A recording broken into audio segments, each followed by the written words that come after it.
Hello, I'm Laurel Marie Hickey. Welcome to What's Blank Got to Do With It. Our What's Blank topic today is what's financial goal setting for 2026 got to do with it.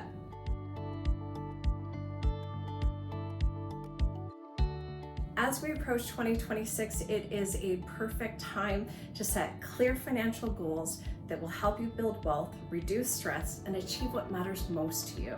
Take stock of your income, your expenses, your debt, and your savings. Understanding where you stand today is the foundation for realistic goals to be achieved.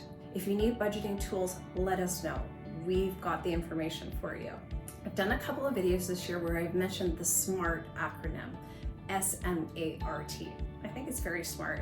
So whether you're saving for a home or planning a vacation or investing in retirement, if you have a SMART goal, if it is a specific goal, if it can be measured, you can see the success. If it is achievable, it's realistic.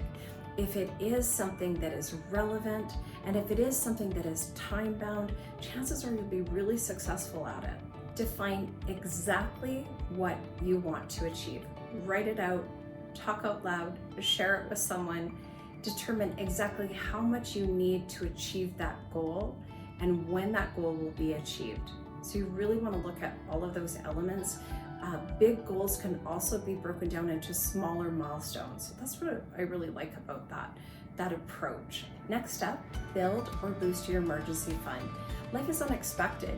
You may have had some unexpected expenses throughout the year, so determine if you have used any of your emergency fund for that and build it up again if you have.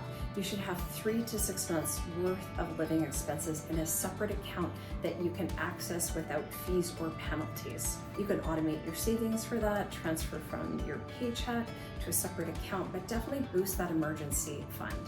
If you have high interest debt, pay it down. Focus on that first. If you have cash flow coming in excess, high interest paid first, absolutely.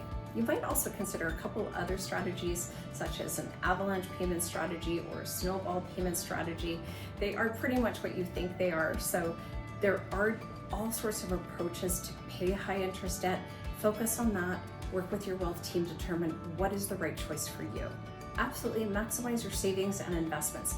Reaching a goal, if you are continually saving and investing and staying invested in a way that you are aligned with your risk tolerance, regular check-ins is super important. So when you have consistency can be your superpower. Diversify your investments across all categories. You will have high interest savings, fixed income, equities, Canadian, US, international, alternative, really diversified. Always is important. Ensure that you invest in a way that you are aligned with and that you are also aligned with your risk tolerance. So setting financial goals is the first step. We have a brand new year coming up. Last year, or every year, we have a little workbook that we send our clients. If you would like a workbook for 2026 to start your financial goal, please reach out to me. My name is Laurel Marie Hickey. I'm a Senior Portfolio Manager, Senior Wealth Advisor with Wellington Altus Private Wealth.